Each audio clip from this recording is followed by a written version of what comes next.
All right. Bonjour tout le monde. Je suis juste en train de inviter Caroline. Oui, Excellent. Bonjour, ça va? bonjour. Oui, ça va bien. Excellent. Est-ce que tu m'entends OK? Ça va? Super bien. Excellent. Good, good. Et je viens juste de mettre notre petite... oups, qu'est-ce que j'ai fait ici? Ah oui, voilà. Le commentaire pour identifier c'est qui. Et je pense qu'on a déjà des gens qui sont ici avec nous. Super, merci tout le monde. C'est excellent. Est-ce que tu avais une bonne... le matin, c'était bien passé pour toi, Caroline? Oui. Oui, oui, oui. J'ai une journée, j'enchaîne les rendez-vous, donc c'est plein d'adrénaline aujourd'hui. OK. C'est un peu... moi aussi, j'avais toutes sortes de choses ce matin. Et, oui, C'est c'est mon beaucoup. premier Instagram live. Oui, oui, excellent. Mais moi, j'ai déjà fait quelques-uns, mais c'est toujours un peu... oui, il y a toujours des petites choses, mais c'est toujours Ouais. euh, intéressant d'avoir tout le monde ici. Puis, ouais. Alors, je vais juste fermer ça. Parfait. On va attendre juste peut-être 1 ou 2 minutes pour qu'on ait jusqu'à 13 heures là, mais on est presque prêt. Et merci tout le monde qui d'être ici avec nous. C'est super.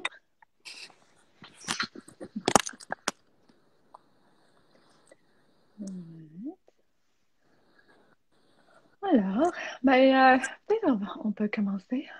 Tout est dit. Euh, alors, bonjour et merci à tout le monde de vous joindre à nous. Je suis Nicole Burish, je suis la conservatrice adjointe en art contemporain au Musée des Beaux-Arts du Canada et je suis ici aujourd'hui avec Caroline Monet dans le cadre de Pause Café, je m'excuse. C'est une série de discussions sur Instagram Live avec les conservateurs du musée et nos invités.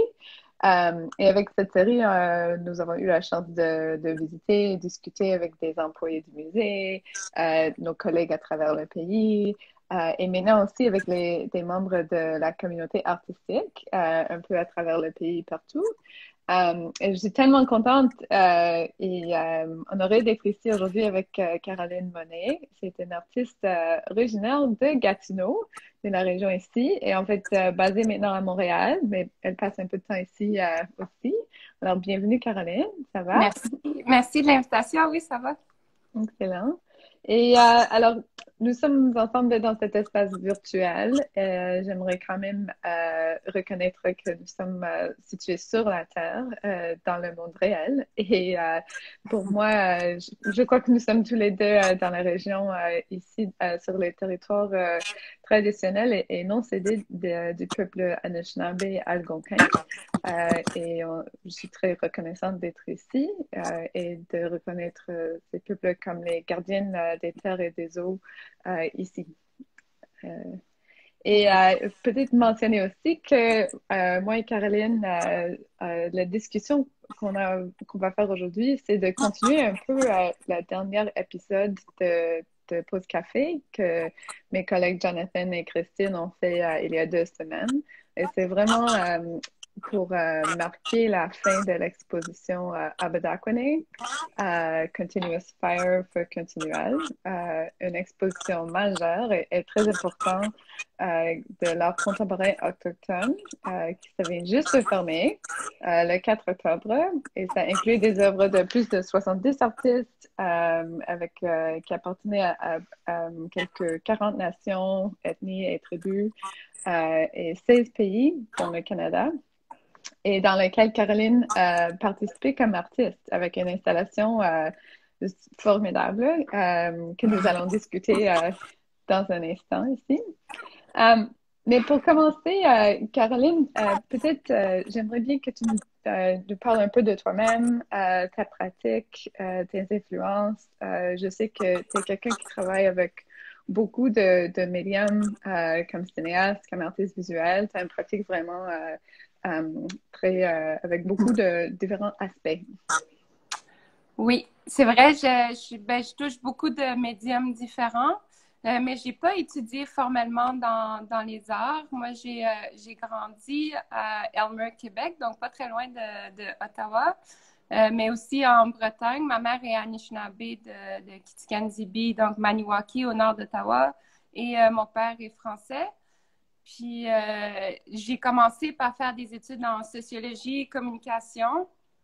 Je pensais que je voulais devenir journaliste parce que je voulais avoir un regard sur le monde, mais finalement, c'est seulement en 2009 que j'ai pris pour la première fois une caméra, que j'ai fait une première œuvre vidéo. Puis c'est là que ça a ouvert tout un monde et j'ai découvert une forme d'expression que j'avais jamais connue avant et que je me suis lancée complètement dans la création de vidéos, puis après de l'installation vidéo, par la suite de la sculpture, de la photographie. Mais je trouve que c'est vraiment comme le message ou mon intérêt ou ce dont j'ai envie de parler qui dicte vraiment le médium que je choisis au final. Puis je trouve qu'il y a des choses qui se disent mieux en sculpture qu'en vidéo, par exemple, ou en cinéma, mieux en photo. Des fois, on n'a pas toujours besoin de mots pour dire ou parler de quelque chose, et vice-versa. Donc, c'est vraiment un peu mes points d'intérêt qui vont dicter quel médium je vais choisir. Et je pense aussi que mes études en sociologie ont vraiment influencé mon travail aussi parce que je suis toujours à la recherche, je suis toujours en observation du monde qui m'entoure, j'ai toujours envie d'offrir un regard critique à la société ou à des problèmes de société. Je suis toujours en train de réfléchir, en tout cas, que ce soit l'identité ou la migration, comment les sociétés évoluent à travers les années, les générations. Donc, un petit peu tout ça. Puis aussi, je pense que le fait d'appartenir à deux cultures, cette dualité Anishinaabe française, ça a toujours influencé mon travail aussi. Ça joue une grosse partie dans mon travail parce que j'ai toujours voulu un peu... j'ai toujours été intéressée en tout cas aux frontières, aux zones grises, à décloisonner aussi les étiquettes, les boîtes.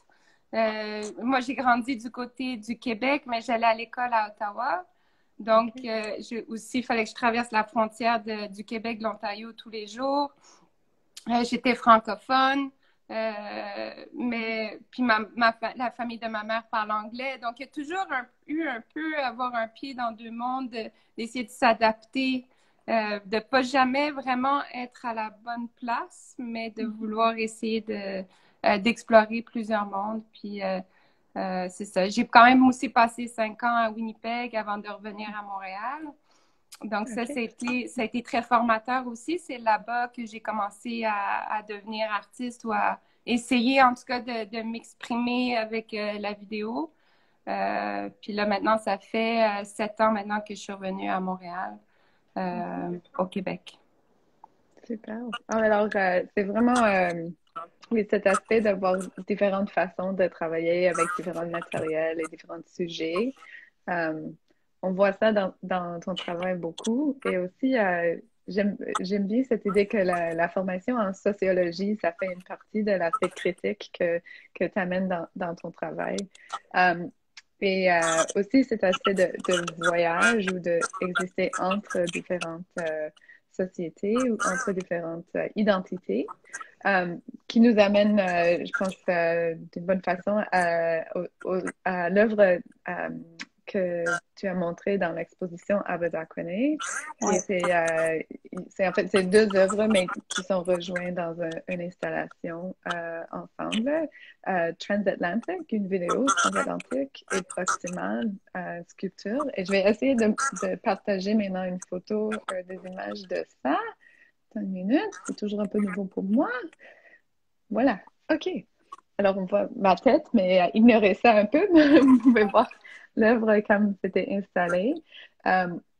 Et pour moi, c'était une expérience vraiment immersive. Puis, on sent vraiment, pour moi, je sentais vraiment mon corps dans l'espace quand j'étais là. Et comme un corps qui voyageait entre les éléments sculpturels et entre la vidéo, on se sent vraiment, pour moi, il y avait vraiment cet aspect corporelle dans mon expérience, mais j'aimerais bien t'entendre que tu parles un peu plus de l'œuvre, comment tu as créé ça, qu'est-ce qui se passe dans l'œuvre. Je suis vraiment contente que tu dises que tu sentais que c'était une œuvre immersive parce que c'était vraiment l'intention derrière l'œuvre. Je pense qu'en général, j'essaie quand même en tout cas, mon travail commence toujours avec beaucoup, beaucoup de recherches et après, j'essaie de trouver une façon de dire, d'expliquer ou d'exprimer ma recherche avec le moins de mots possible et de façon la plus minimaliste possible. Et que le travail devienne une expérience sensorielle avant et que c'est seulement après, quand on lit sur l'œuvre ou qu'on s'y attarde un peu plus, qu'on commence à comprendre tout ce qui est intégré ou qui fait partie, tout le symbolisme qui fait partie dans l'œuvre, qui est intégré dans l'œuvre. Ce travail-là, je l'ai fait premièrement, il a été exposé en 2018 pour le Walter Phillips Gallery au Banff Center for the Arts. En fait, la vidéo, je l'ai tournée en 2012 avec une caméra mini DV handheld. Mais je l'ai seulement terminée en 2018, donc ça m'a pris beaucoup de temps pour la terminer, cette vidéo-là. Et je l'ai tournée sur un bateau cargo, sur un voyage de 22 jours sur l'océan Atlantique. J'étais avec un équipage polonais. Okay. Et c'était vraiment un bateau des années 90 qui transportait de l'acier inoxydable de Scandinavie pour aller faire des voitures aux États-Unis et ensuite ramener les voitures en Europe pour les vendre. Depuis le 11 septembre, ils n'acceptent plus de passagers sur les bateaux cargo. Donc, c'était vraiment presque une chance là, que j'ai réussi à avoir une petite place.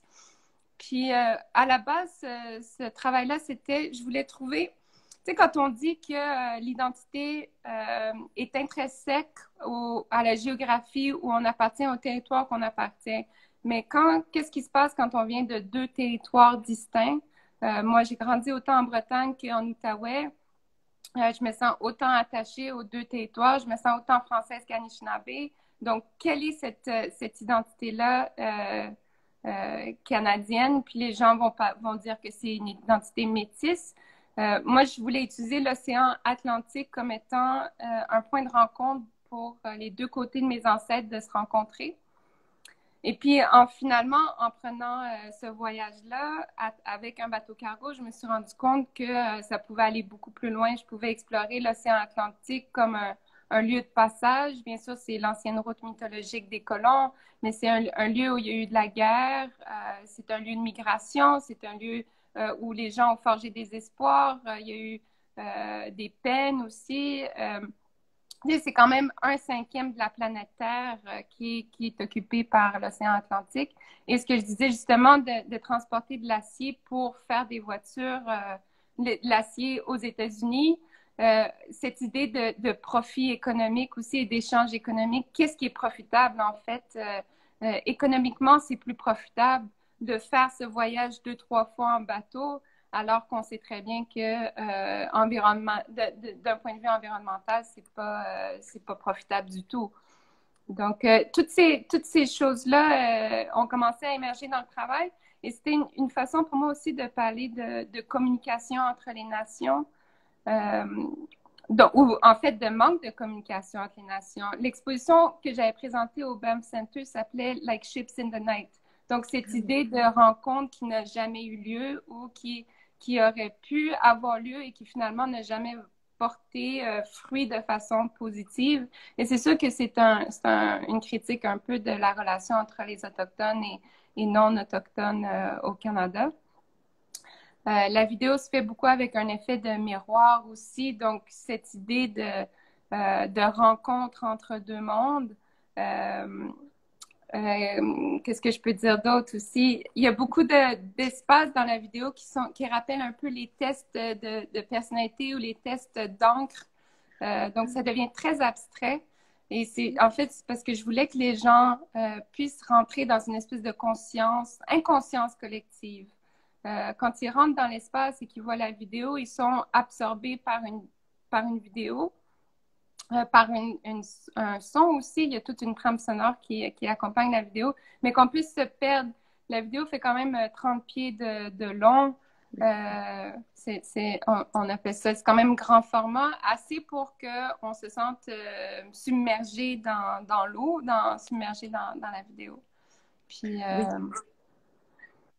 J'aime beaucoup cette idée de l'océan comme un lieu, comme une force c'est une place où on peut exister, mais aussi quelque chose qui va connecter des différents lieux, des différentes cultures, qui a une passage qui peut se faire là, mais aussi on peut être un peu comme poigné dans l'océan aussi. On peut être euh, oui, on peut passer du temps là. Et toi, sur le bateau, tu as passé, c'est 22 jours pour faire le passage.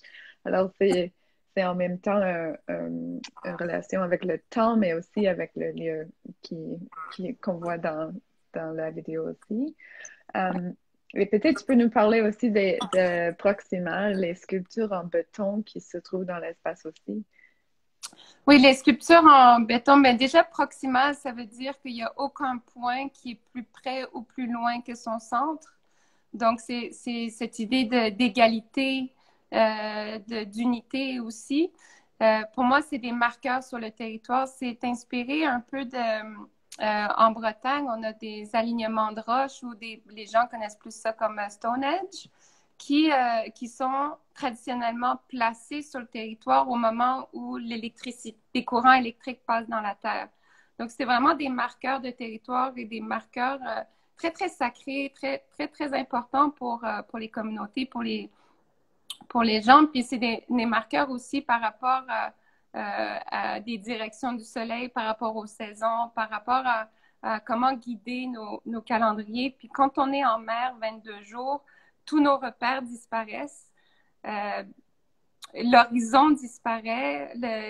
Cette ligne d'horizon, on n'a plus de référence. C'est une limite entre la terre et le ciel, mais il y a plus de repères tels quels. Et même si on voit toujours la même chose, on dirait que ça change un peu. La couleur de l'océan se transforme, la couleur du ciel aussi, mais on ne sait plus quel jour il est, on sait plus. On est vraiment au milieu de nulle part.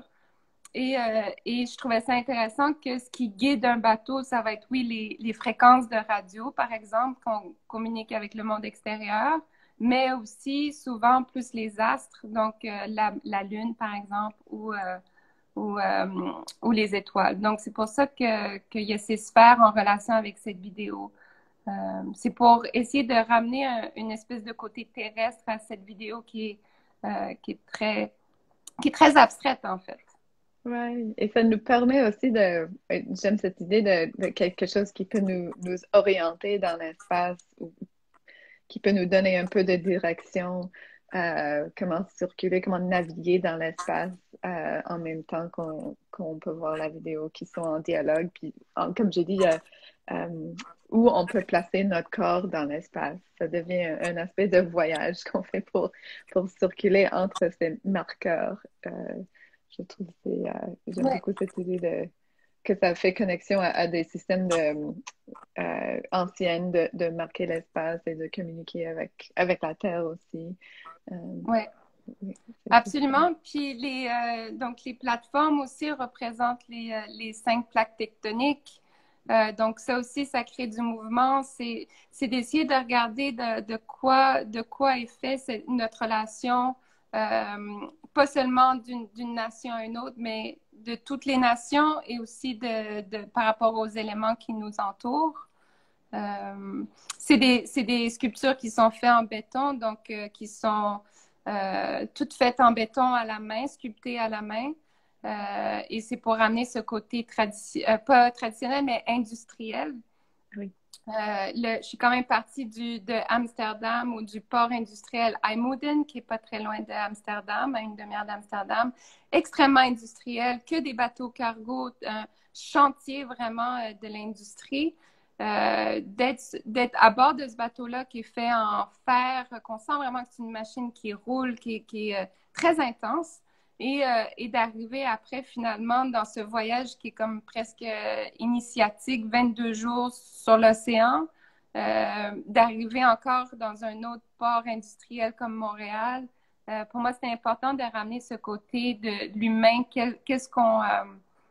Quel est l'impact qu'on donne sur la Terre aussi et qu'est-ce qui reste au niveau du langage traditionnel ou des connaissances traditionnelles?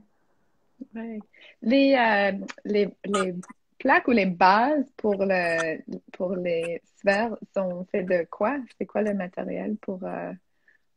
Ben ça, c'est juste du MDF où j'ai été très chanceuse là, pour cette expo au Musée des Beaux-Arts du Canada. Ils ont refait des magnifiques plinth, je sais pas comment on dit en français, des plateformes, socle? des socles, ouais. Plateforme? Ils ont refait quelque chose de magnifique selon les plans que je leur avais donnés.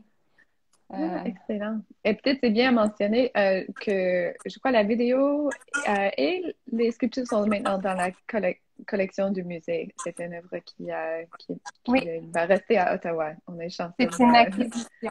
Ouais, c'est Oui. une acquisition du musée, cette œuvre-là. J'étais très, très contente d'apprendre ça. Ça les Moi aussi. intéresse. Et si je sais aussi que Crystal Migwan, une commissaire qui travaillait ici pendant les préparations pour l'expo, elle a écrit un super texte sur Oui. cette œuvre-là qui est sur le site web du musée. Si les gens veulent voir encore plus d'informations sur ça, je trouve, oui, c'est une écrivaine juste formidable. J'aime beaucoup ce qu'elle a écrit sur ce travail aussi. Elle a écrit un texte absolument fabuleux, très critique, très, très pointu, très poussé. C'est vraiment, j'étais vraiment très, très fière de ce texte-là pour accompagner l'œuvre. Ouais. On vous encourage d'aller voir ça. Mais je pourrais aussi rajouter que la trame sonore a été faite en collaboration avec un artiste de la région de Gatineau, Simon Guibord. Puis la vidéo dure 16 minutes, donc la vidéo est presque comme, comment je peux dire, c'est presque, ça ressemble en fait la trame de mon voyage. Je voulais montrer toutes les émotions à travers lesquelles je suis passée pendant ce voyage-là. Donc, que ce soit un peu de peur au début, parce que je me retrouvais la seule femme dans un bateau d'équipage d'hommes. Après, il y a aussi un peu d'ennui parce que quand l'océan est plat, puis que ça fait 5 jours qu'il n'y a rien qui se passe, puis qu'on tourne en rond, mais aussi après, quand il y a une grosse tempête et qu'il y a des vagues de 14 mètres, cette anxiété qui vient avec, de ne pas vouloir qu'est-ce qu'on a fait, puis quelle décision on a prise d'aller se mettre sur un bateau au milieu de l'Atlantique comme ça. Donc, il y a ou de la sérénité aussi. Il y a tout un peu, toute cette gamme d'émotions dans la vidéo. Puis l'artiste sonore Simon Guibord, quand je lui ai donné des indications d'utiliser des codes morse ou des signaux radio, il a vraiment réussi à trouver la bonne ambiance pour accompagner la vidéo, je trouve. Oui, c'est bien de mentionner ça. L'aspect sonore fait vraiment partie de l'expérience de l'œuvre aussi. Oui. Et ça aussi, au début, surtout, c'est un élément de peur ou d'anxiété. Moi aussi, j'ai ressenti ça. Il y a quelque chose qui va se passer. Oui. Ouais, absolument. Mais c'est assez méditatif quand même, je pense, comme installation. L'idée, c'est que les gens puissent venir s'asseoir et en 16 minutes, donc on a le temps de quand même passer puis de rentrer un peu dans une espèce d'inconscient et que ça devienne méditatif et que chacun puisse voir ce qu'ils veulent. Parce que justement, je rappelais un peu les tests de personnalité ou de psychologie de Rochester. Chacun y voit ce qu'il veut, puis chacun prend ce qu'il veut. Et moi, c'est ce que j'apprécie. C'est ce que je voulais avec cette œuvre-là. Mm-hmm. Oui, je crois que c'est vraiment... ça fonctionne comme ça, absolument. Oui, il y a beaucoup d'espace pour amener nos propres réflexions. Alors, juste peut-être pour continuer avec ça, je vais... OK, arrêter l'image pour le moment. Et dans le contexte j'aimerais bien parler un peu du contexte de Aberdaconé aussi. si tu peux nous parler un peu de ton expérience dans cette expo, qu'est-ce que ça veut dire de faire partie d'une exposition de art contemporain autochtone global comme ça? Et peut-être s'il y a des autres œuvres dans l'exposition ben, peut-être on va commencer avec ton expérience dans l'expo, puis ensuite s'il y a des œuvres que tu trouves intéressantes aussi, on peut mentionner ça. Ben, c'est sûr que j'ai énormément de respect pour la pratique et les artistes qui sont présents dans l'exposition et même les commissaires qui sont impliqués dans à faire cette expo-là. Euh, Certains artistes, même, ça fait des années que je suis leur pratique artistique, donc de savoir que mon travail est en relation avec certains de ces artistes-là, qu'il y a un dialogue qui se fait, mais que aussi c'est à échelle internationale, échelle globale, c'est encore plus intéressant. Je pense que le travail qui se fait en ce moment dans ces genres d'expositions-là, c'est un travail qui est extrêmement critique, qui a un regard ancré dans le passé, mais qui est totalement en train d'offrir une perspective pour l'avenir, qui est vraiment à l'avant-garde de plusieurs choses qui se fait aujourd'hui en art contemporain. Puis c'est toujours dans une espèce de volonté socio-politique et activiste. Et c'est vraiment un honneur de faire partie, d'être considéré pour faire partie d'une telle exposition et d'être considéré que mon travail peut contribuer à ce dialogue-là et peut amener quelque chose ou qu'il y a quelque chose à dire en tout cas. C'est sûr que j'étais vraiment très contente là, quand j'ai reçu l'invitation. Oui, puis on discutait hier un peu aussi du fait que on avait tous les deux, on avait vu Sakahan, l'exposition qui avait eu lieu il y a, je pense, 8 ans maintenant. Euh, Moi aussi, c'était une exposition transformative qui a vraiment comme changé la façon que je regardais, oui, l'art autochtone dans un contexte global.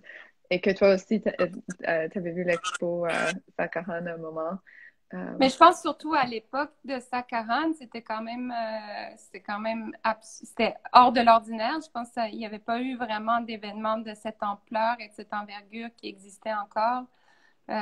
D'avoir des artistes internationaux comme ça permettait aussi de connecter les communautés et les artistes à l'échelle globale, de connaître ce qui se passe aussi il y avait moins peut-être les réseaux sociaux, mais ça existait, mais je pense qu'à cette époque-là, en tout cas, ça a permis de forger et de mettre les fondations pour pour quelque chose de plus grand.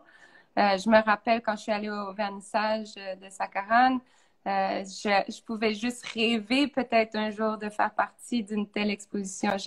J'avais beaucoup d'admiration pour ces artistes qui étaient présents, pour quelque chose d'aussi gros aussi dans une institution d'une telle envergure. Je trouvais que c'était comme ça marquait un pas vers l'avant, je pense, et je pense Abadakone continue de faire ça.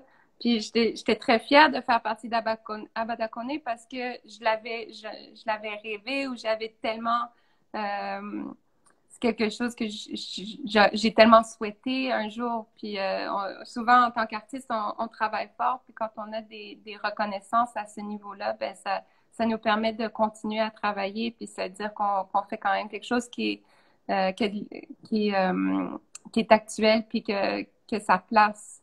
Donc c'est gratifiant quand même. Il y a quelque chose qui vient. C'est tout un mouvement qui est porté par des expositions d'envergure comme ça. Puis que ce soit oui. à Ottawa, j'ai pu amener mon grand-père. Ah, Ma famille a vu mon travail pour la première fois. Euh, donc ça, c'était vraiment spécial pour moi, c'est sûr. oui. Oh, wow. Euh, et peut-être dans ce même, oui, comme j'ai dit, est-ce qu'il y avait des œuvres des autres artistes dans Abedakone, d'autres œuvres qui étaient importantes pour toi ou avec lesquelles tu as senti une connexion? Mais il y en a vraiment plusieurs, hein. Je pense qu'elles sont toutes vraiment magnifiques, elles ont toutes leur place et je pense qu'il y a eu un travail hallucinant de les mettre en relation et dialogue dans l'espace. Mais c'est sûr que des œuvres majeur pour moi, c'était Aka de Mato Aho. Ce collectif de femmes qui ont fait vraiment avec des cordes, ils ont créé cette œuvre c'est pas dans le hall d'entrée, mais c'est presque dans le hall d'entrée. L'idée d'explorer la connaissance à travers le weaving, à travers l'idée d'un travail qui prend du temps, qui vient d'une tradition, qui vient d'une narrative qui est générationnelle. C'est sûr que c'est quelque chose que j'essaie d'intégrer dans mon travail aussi, cette idée de labeur et d'essayer. Je sais pas, j'ai beaucoup de respect pour le travail qui est minutieux et qui prend du temps et qui crée un langage à travers matériel. Puis d'utiliser la corde pour connecter aux traditions, mais pour raconter quelque chose, ça m'a touchée particulièrement. Sinon, c'est sûr le travail de Zanel Moholy aussi. Qui utilise la photographie pour créer des espaces pour les femmes racisées, la femme autochtone, utiliser la photographie pour contrer des perceptions stéréotypées, pour remplacer ces narratives aussi. Encore une fois, c'est quelque chose que j'essaie de faire, soit dans mes œuvres vidéo, dans mes œuvres photos. Donc, ouais, c'est vraiment deux œuvres que je trouve extrêmement fortes. Oui, moi aussi. Mata Aho, c'était un de mes préférés. Tout ce qui est tissé aussi et textile, ça m'intéresse beaucoup. Et peut-être c'est une bonne transition pour mentionner une série récente que tu as présentée à la Galerie Division en février, je crois, Oui. Our Value, qui utilise aussi peut-être des matériels, des connaissances traditionnelles, mais dans des matériels contemporains et nouveaux. Et j'aimerais juste, je vais montrer peut-être un de ces œuvres ici. C'est un détail, mais ça fait longtemps que tu travailles avec des motifs traditionnels qui étaient passés d'une génération de l'autre dans ta famille, c'est ça?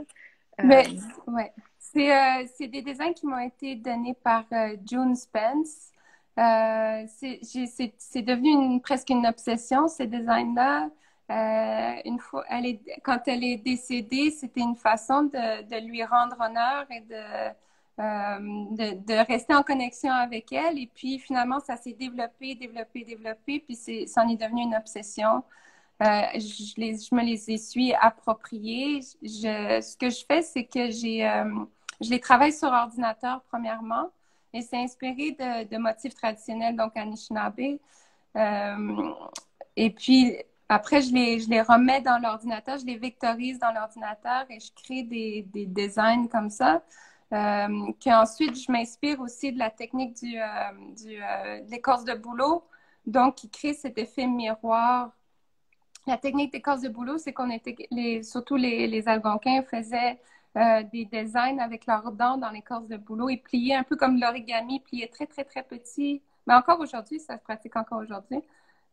Plient très petit l'écorce de bouleau, puis font des designs. Et quand ils ouvrent, ça crée un design beaucoup plus important, parfois même quelque chose de figuratif. Moi, j'aime pas trop le figuratif, je préfère l'abstraction. Et donc, les formes géométriques qui, pour moi, rappellent aussi des codes binaires ou des cartes urbaines de planification urbaine, des codes QR aussi. Donc, cette idée que la connaissance et le langage est complètement intégré dans ces designs, dans ces motifs, mais qui peuvent aussi être intégrés dans un futur. C'est pas seulement du passé, il y a une continuité qui se fait avec l'exploration de ces designs-là. Puis, bien sûr, j'ai commencé au début à les mettre sur des matériaux de construction parce que j'ai toujours été intéressée à la construction, à l'architecture. C'est quand même une passion pour moi, l'architecture. Puis, ça permettait aussi de parler un peu toute la crise du logement dans les communautés du Nord, le manque de ressources, le manque de vision du gouvernement par rapport à ces matériaux qui sont souvent trop chers, qui sont pas de bonne qualité, qui sont pas adaptés au climat rude, et que finalement, il n'y a pas les ressources pour bien faire, bien construire les maisons adéquatement. Donc, j'aime toujours pouvoir parler de quelque chose à travers un matériel, à travers d'essayer d'amener aussi le côté poétique dans quelque chose d'industriel, d'amener une relation entre cette tradition, le contexte sociopolitique et avec et offrir une conversation pour des solutions pour le futur. Ouais. Une connexion traditionnelle, c'est comme amener un aspect traditionnel à à des matériels qui ont tout un contexte pas mal compliqué, puis pas mal parfois troublant dans le contexte de logement pour les Premières Nations, que sont pas, comme tu dis, pas toujours adéquates ou de bonne qualité. On peut montrer peut-être une autre de ces œuvres-là, juste pour voir la diversité. Vraiment frappée par la comparaison avec la pratique de écorce et le fait que c'est plié puis plié encore. Et on voit dans ces œuvres aussi, il y a un aspect miroir ou de quelque chose qui est en train de déplier autour d'un centre, on dirait. Oui, c'est une symétrie parfaite. Puis c'est sûr que là, j'utilise des matériaux d'isolation. Donc, ça parle aussi de cette isolation physique, mais aussi métaphorique. Je pense que si on compare à la vidéo transatlantique où je parlais de l'océan Atlantique comme un espace de division, ici, les matériaux d'isolation parlent encore de cet espace, ce fossé qui existe parfois entre les communautés, les nations, un fossé de compréhension. Donc, dans cette optique, j'essaie toujours d'amener un dialogue pour rapprocher, en essayant d'avoir un regard critique quand même sur la situation. Oui, c'est super. Alors, on est presque à 1h30 ici. Je sais qu'on a... s'il y a des questions, si les gens veulent poser des questions, je vous invite de mettre ça dans la boîte à commentaires ou dans la section questions. Et on va voir. Et s'il y a ça, je vais juste vérifier qu'est-ce qui se passe. Il y a juste des gens qui sont là qui nous disent bonjour. On aime les questions. Oui, on aime les questions. Et peut-être, mais en attendant, moi j'ai toujours d'autres questions parce que j'ai beaucoup. Sur quoi est-ce que tu travailles maintenant, Caroline? Qu'est-ce qui est dans l'avenir pour toi? Ben, en ce moment, je travaille surtout sur une prochaine exposition solo au Musée des Beaux-Arts de Montréal. Donc, ça va être une continuité justement de ce travail avec les matériaux de construction, que ce soit de la broderie sur du Tyvek ou, par exemple, ici, c'est une isolation thermale à bulles. Ou sinon, ben, c'est sur les œufs, de la découpe laser sur du styrofoam ou quoi d'autre j'utilise. C'est toutes sortes de matériaux de construction. Je suis vraiment dans une démarche, une exploration de ça, de ces matériaux, d'essayer de trouver des nouvelles façons de construire ou de regarder à ce qui est offert comme possibilité de construction dans des communautés plus au nord. Je pense que ma passion pour l'architecture, ma passion pour la sociologie, ma passion des matériaux, puis tout ce langage, d'essayer de développer ce langage géométrique, d'essayer de le pousser un peu plus loin. C'est vraiment là-dessus que je travaille en ce moment. Cool. Oh, j'ai hâte de voir. On a une question ici. Attends une minute. C'est en anglais, mais je vais essayer de traduire un peu en afrois ici. Quelqu'un qui veut connaître comment est-ce que tu fais la transition entre de travailler sur des projets de cinéma, de films, qui prend beaucoup de temps, et sur d'autres projets artistiques. Est-ce que peut-être how do you segue? C'est la question, mais oui. C'est une bonne question. Ça devient de plus en plus difficile. mais j'ai toujours jonglé entre les arts visuels et le cinéma. Là, depuis l'année dernière, juste avant les fêtes, j'ai tourné mon premier long métrage. Donc, en ce moment, je suis en plein montage, post-production de ce projet-là. Et c'est sûr que ça prend énormément de temps et pendant ce temps-là, je peux pas me consacrer aux arts visuels. Donc, j'essaie de travailler en bloc. Là, j'essaie de travailler moins sur le film pour me concentrer plus sur ma prochaine expo et en fait plusieurs expos qui s'en viennent. Donc, d'essayer de jongler de façon planifiée. Il faut s'organiser. Ça prend beaucoup d'organisation, d'horaire. Mais en même temps, je suis passionnée des deux médiums, des deux mondes. Donc, j'ai pas le goût de choisir non plus. Ça s'est fait jusqu'à présent assez naturellement, mais là, ça commence à devenir un petit peu plus difficile. Un long métrage, c'est beaucoup, beaucoup de travail. Oui, j'imagine. Ouais, oui. Ouais.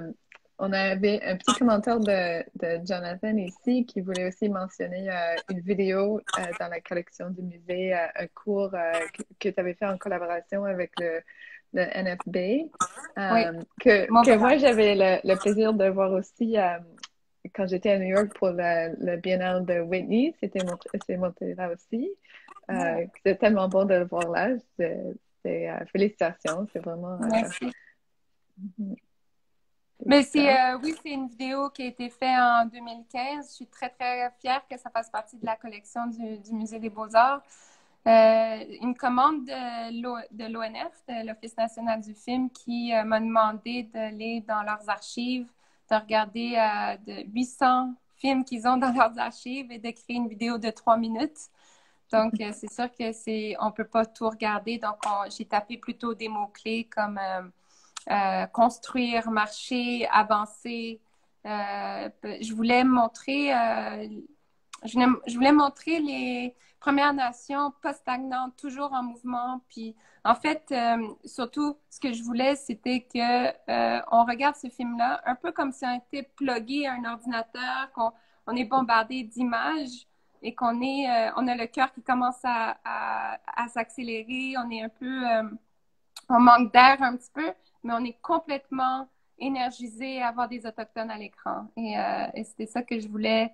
Il y a la musique fabuleuse de Tanya Tagaq aussi qui fait 50% du film et qui permet aussi ce rythme très accéléré et qui permet de rendre ça complètement contemporain et pas du tout dans une nostalgie d'archives, au contraire. Oui, absolument. Oui, c'est super. Si vous avez la chance de voir ça, je vous encourage. Nous avons aussi une question, s'il vous plaît, en anglais. Je vais mentionner qu'on serait on va être sur le compte du National Gallery à 15 heures pour refaire la discussion en anglais. Alors, si vous aimeriez voir tout ça encore en anglais, vous pouvez nous joindre là. Euh, et peut-être on va arrêter là pour le moment. Et j'aimerais juste souligner aussi que même si Abetakone vient de fermer, il y a tellement d'informations puis de ressources sur le site web du musée. Vous pouvez voir des images des œuvres, lire des articles, écouter des entrevues et un catalogue qui s'en vient. Alors, restez à l'écoute pour ça. On a hâte de voir ça aussi. Et Caroline, merci tellement d'être ici avec moi. C'était super. Puis on se Ça fait revoit. vraiment, ça fait vraiment plaisir. Je vois plein d'amis qui Qui sont découlent, là. là. C'est vraiment spécial. Nice. Alors, oui, merci beaucoup à tout le monde et merci à toi. Puis on se revoit à 15 heures. Parfait, merci beaucoup. Merci. Au revoir.